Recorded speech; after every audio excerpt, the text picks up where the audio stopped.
Always teetering on the thin line between legality and the dark side, Donald Trump is not a guy who likes to follow the rules to the letter. No, I mean, it doesn't matter if we're talking about the elections, the Ukraine, transparency with respect to testing positive for the coronavirus, or about his own corporation. Over the years, Donald Trump has built an image of a successful man around his own unique personality? He has described himself time and again as a model entrepreneur capable of achieving everything he sets out to do, even if he has to break some established rules along the way. A kind of King Midas, capable of turning everything he touches into gold. An unbeatable businessman, the best embodiment of American success. In fact, this was precisely one of the arguments he used the most during his candidacy in 2016. Time and again, he promised that he would bring his successful and proven management skills to the Oval Office, that he would manage the government with the same skill with which he had always managed his empire. Now though,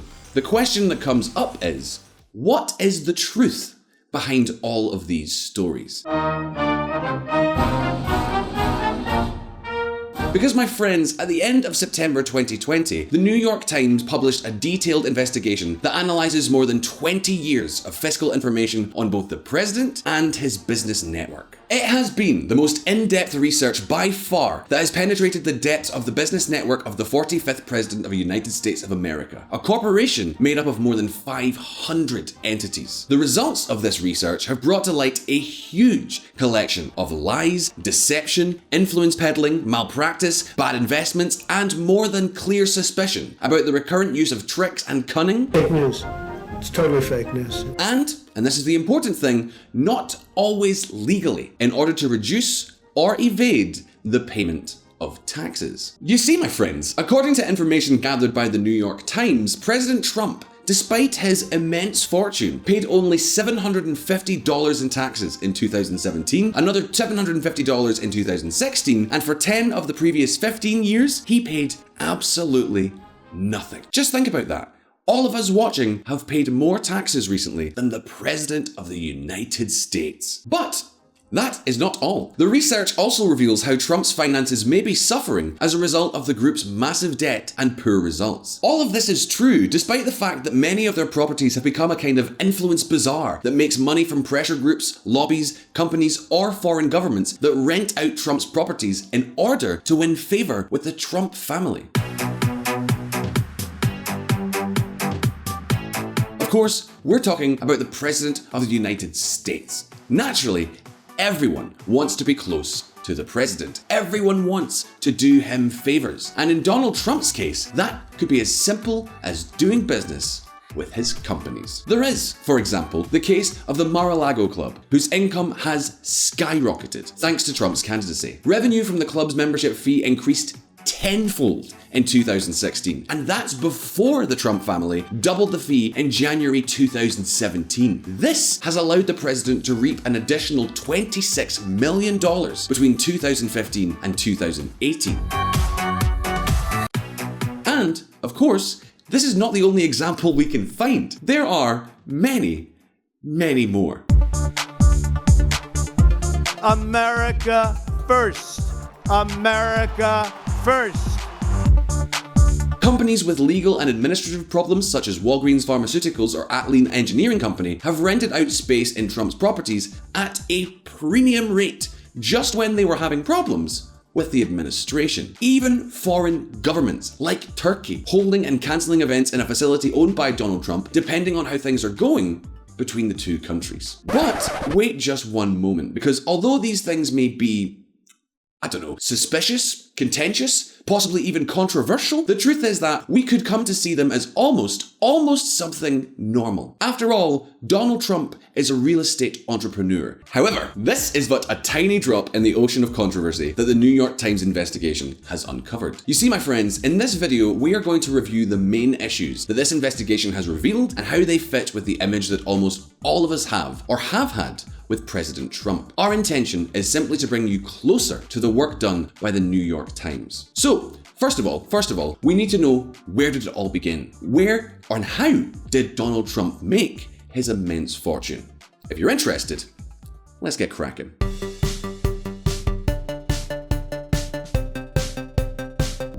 The origin of empire.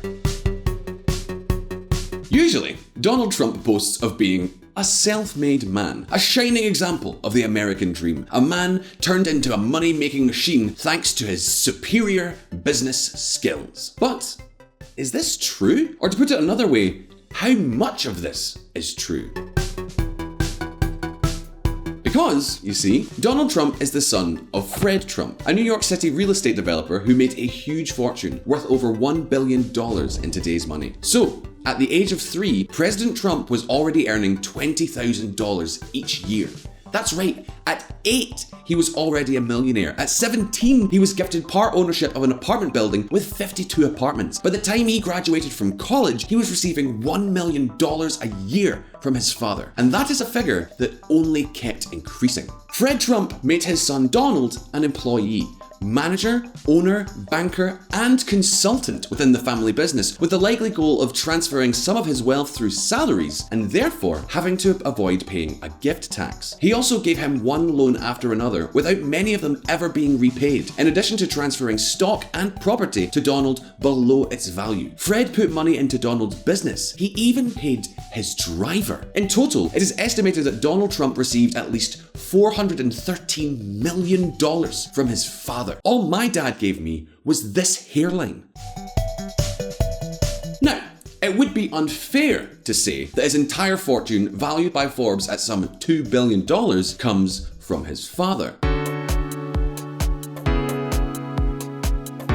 With the money his father gave him, Trump did what he had always done. He got himself into debt up to his eyeballs. Hundreds and hundreds of millions of dollars to build his empire. His empire included real estate assets such as the Trump Tower, the Plaza Hotel, and Mar-a-Lago, as well as speculative investments in the stock market, a soccer team, Atlantic City casinos, and even his own air transportation company, the Trump Shuttle Incorporated. By the end of the 1980s, Trump seemed like a real king. A king, that is, who was up to his neck in debt. We're talking about more than $3.4 billion, most of it in high-interest junk bonds. A situation, in fact, that soon after would lead their companies to be involved in a succession of bankruptcies that would end up costing investors, shareholders, and partners who had trusted Trump some $1.5 billion.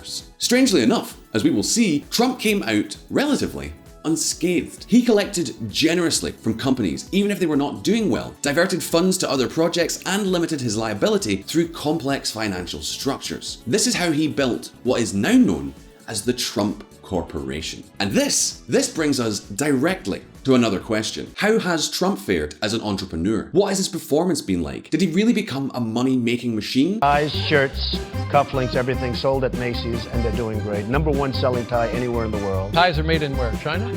Ties are made in China. Showman or entrepreneur?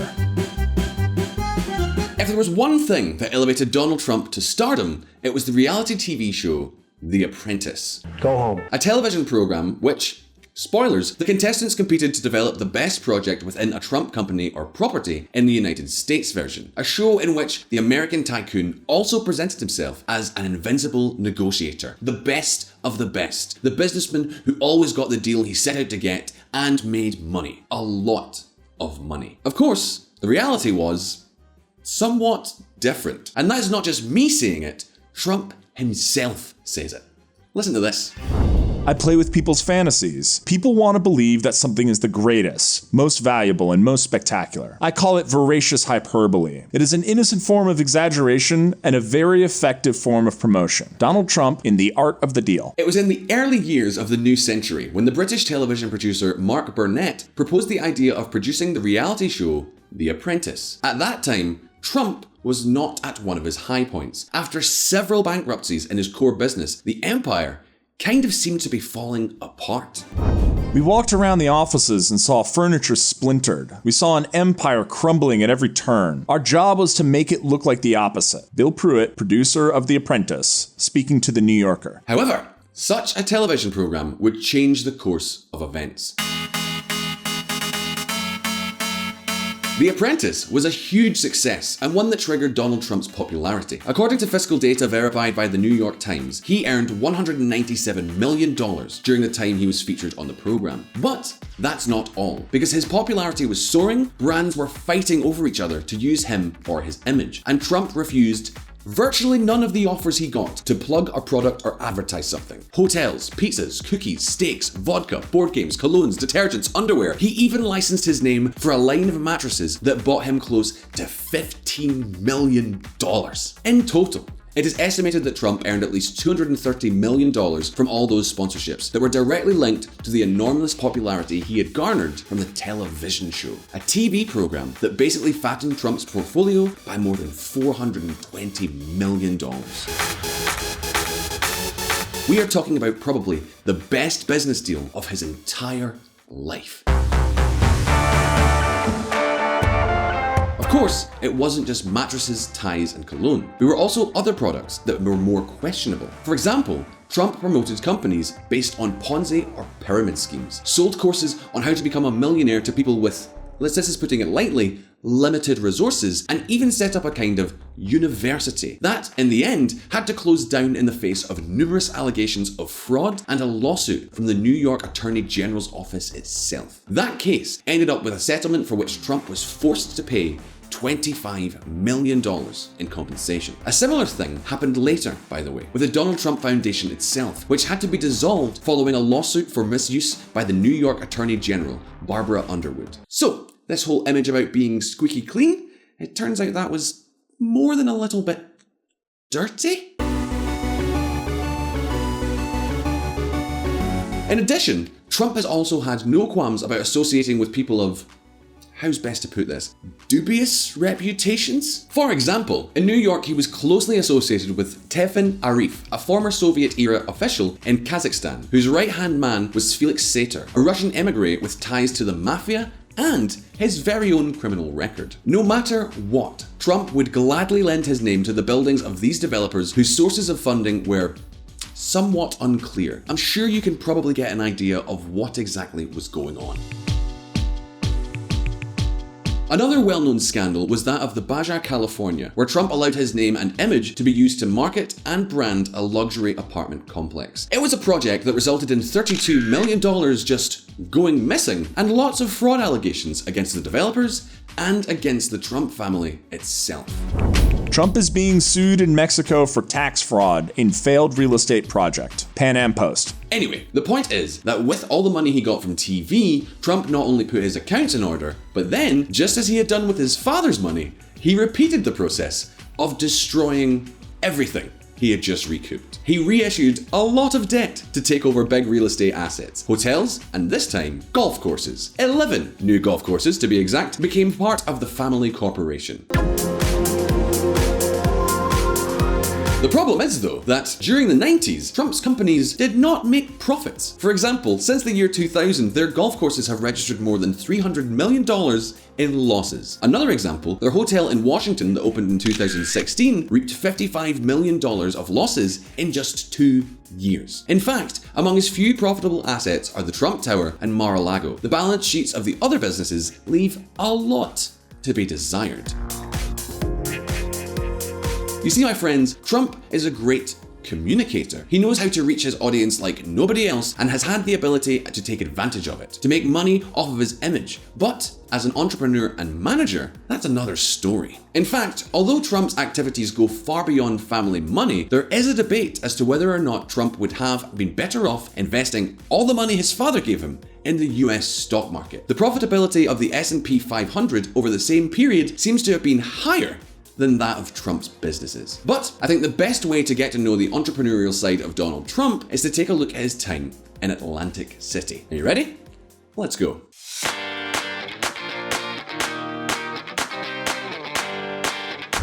The Atlantic City disaster.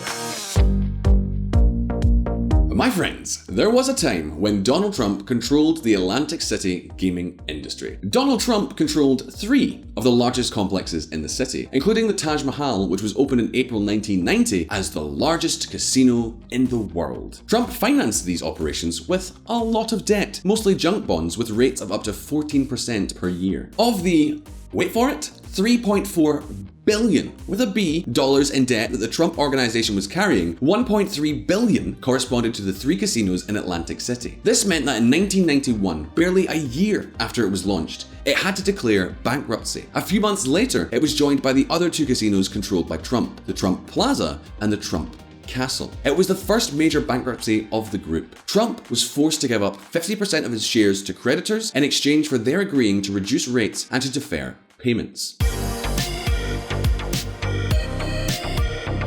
In this way, the casinos could continue operating, but the problems did not disappear. In 1995, faced with an imminent new bankruptcy, the New York tycoon and later President of the United States of America created Trump Hotels and Casino Resort, a company that controlled Trump Plaza and went public through a capital increase. The company raised $140 million and took advantage of this to issue another $155 million in junk bonds at a 15.5% interest rate. From that point on, what took place was a management method that many experts would not hesitate to describe as dishonest and deceptive for the shareholders. Trump used the $300 million raised by the new company to pay off loans he had personally guaranteed. And that is not all. 1 year later, this company, against a backdrop of grand announcements that over time proved to be misleading at best, they carried out a new capital increase and also issued another $1.1 billion in junk bonds. With that money, the company continued to pay off Trump-guaranteed loans, even though those loans had better terms than the junk bonds with which they were financing the repayment. He was also given a bonus of $5 million for his, get this, productivity, and the company also acquired the other 2 casinos controlled personally by Trump at a price that many shareholders considered insane. The operation ended up in court. Trump also made loans to himself, and even though the company was going from bad to worse, he continued to receive a generous payout as chairman of the board, in addition to a payment of about $2 million each year for using the Trump name in the casinos. He even had the company rent offices in Trump Tower. And you might think to yourself, well, that's not so bad, surely he can give himself a discount? But no, they weren't at a bargain price at all. In this way, by the year 2000, the company had lost 80% of its stock market value. But that was not going to be the worst thing. The Trump Hotels and Casino Resort filed for bankruptcy, first in 2004 and then again in 2009. The company never made any money and gradually lost market share, and its poorly maintained hotels could not cope with the competition. In total, shareholders and creditors who had trusted Trump lost more than $1.5 billion due to mismanagement by a company whose actions were taken more with Trump in mind than the interest of the company, shareholders, or employees. Obviously, despite the fact that the president made a lot of money, he wasn't spared from this disaster either. But right around the same time, in 2004, The Apprentice was launched, where Trump presented himself as a successful entrepreneur who knew how to do business better than anyone else. You see, my friends, this is the story we now know about the Trump empire.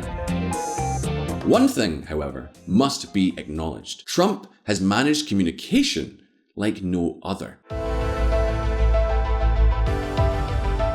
He used his father's money to create a public image that not only allowed him to do business and make money, but also to become one of the most admired people in America and end up in the history books as the President of the United States. Of course, along the way, as you've seen, he left many burnt corporate bodies and many debts in his wake. Trump is a top-notch showman, but a good entrepreneur? That is being a bit too generous. Let's just say that at best, it's not clear. But wait, there's been a lot of talk about taxes lately. Does Trump pay taxes or does he not? Check this out. I paid millions of dollars in taxes, millions of dollars of income tax. Why doesn't Trump pay taxes? As we have seen so far, Trump lives on the edge, if not far beyond the line. For 10 of the last 17 years, Donald Trump has not paid any federal income tax. And in 2016 and 2017, he paid only $750. And the question is, how on earth can that be? Well, there are two reasons. Firstly, many of his businesses, as we have seen, did not generate profits, but losses. And if you're a business, if you don't make money, you don't have to pay. And secondly, because if Trump is exceptional in any way, it is precisely because he surrounds himself with good tax advisors. Even if that means not always complying with the law, or at least occupying a decidedly grey area. Questionable deductions, fictitious valuations, improper refunds, payments for consulting that are not well defined. To discuss taxes and the Trump Corporation, you need to be prepared to talk about all kinds of tax gibberish. For example, in 2010, Trump applied to the tax authorities for a $70 million rebate on reported losses from his Atlantic City operations. However, there are now serious doubts as to whether that request for reimbursement that was paid out, by the way, was well founded. That operation has been audited by the tax office and is now in the hands of a congressional committee. Trump may have to pay back all that money plus a lot of interest for improperly requesting a refund. Another sensitive issue is that of his tax returns. Trump includes a lot of things as deductibles that seem to be more for personal than for corporate use. For example, airplanes, country clubs, his mansions, even his hairdresser. That's right, he pays money for that hair. Virtually everything he is billed for is apparently tax deductible. There is, for example, the case of Seven Springs, a huge property of 80 hectares with a mansion of almost 5,000 square meters and 3 swimming pools. Well, officially, the Trumps consider it an investment asset, so the corporation deducts any expenses incurred by it, even if it means changing a light bulb in addition to the mortgage repayments. However, when it comes down to it, it appears to be nothing more than another one of the family's many residencies. And remember, we're not talking about small change here. That's more than $2 million saved in taxes. Another example is with lawyers. Trump has deducted lawyers' fees even when they have defended him for personal matters, which, it should be a surprise to no one, is not allowed. Anyway, these are just a handful of examples out of hundreds and hundreds, which explain why Trump has barely paid any taxes over the last few decades. All this is the ins and outs of the Trump empire, my friends, a corporation led by the 45th president of the United States, whose secrets, or rather skeletons, have now come out of the closet thanks to the extraordinary work of the New York Times. Our intention with this video has simply been to shed light on the main findings of this investigation. But at this point, how about leaving us your thoughts about this whole saga in the comments? Is Trump a good businessman? Is all this tax shenanigans just fair play? And really, why did he pay for that haircut? So, we really hope you enjoyed this video. Please hit like if you did, and don't forget to subscribe for brand new videos. Also, don't forget to check out our friends at the Reconsider Media podcast. They provided the vocals in this episode, but were not my dulcet tones. Also, this channel is possible because of Patreon, and our patrons on that platform. Please consider joining them and supporting our mission of providing independent political coverage. And, as always, I'll see you in the next video. And if you want to learn more about politics and hear even more of my lovely voice, you can join us at Reconsider Media. We have a podcast at reconsidermedia.com/podcast. See you there.